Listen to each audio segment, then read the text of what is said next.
Kaso, ongi etorria, irudi honen datu bakarra bere azalera da, 72,5 zentimetro karratu dituela.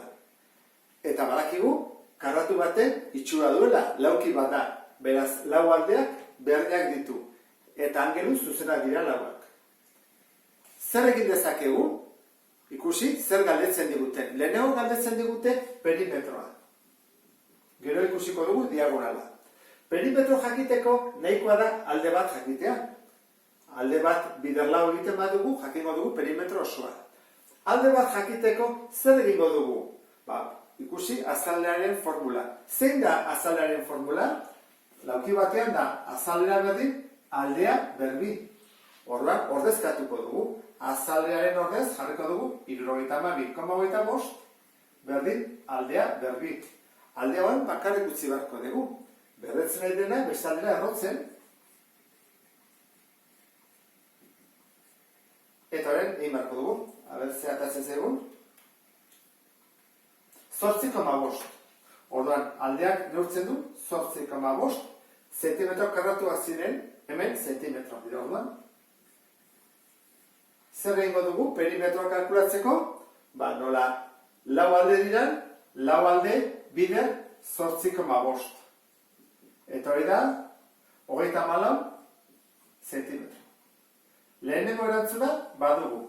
Bigarren galderari erantzuteko diagonala marraztu beharko dugu, ezta? Bi ditu, bat marraztearekin nahikoa da. Badakigu, bi diagonalak berdinak direla. Ateako dugu hemendik. Eta, ikusten duzu bezala, triangelu bat da. Eta 90 gradukoa. Horregatik, Pitagorasen teorema aplikatu daiteke. Zenbat neurtzen honek? 8,5. Zenbat neurtzen honek? 8,5. Eta hau da, falta zaigu, diagonala D jarriko dugu. Galdetzen digutena zein da? Kateto bat, ala hipotenusa. Hau bade bada 90 gradukoa, hau badakizu izango dela hipotenusa, denetan luzena. Horran jarriko dugu. D berbi, berdin, katetoa berbi, gehi beste katetoa berbi.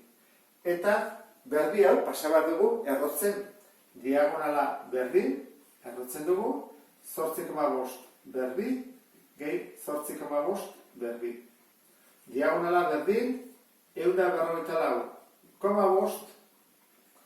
Diagonala berdin, 12,02 borobiluta.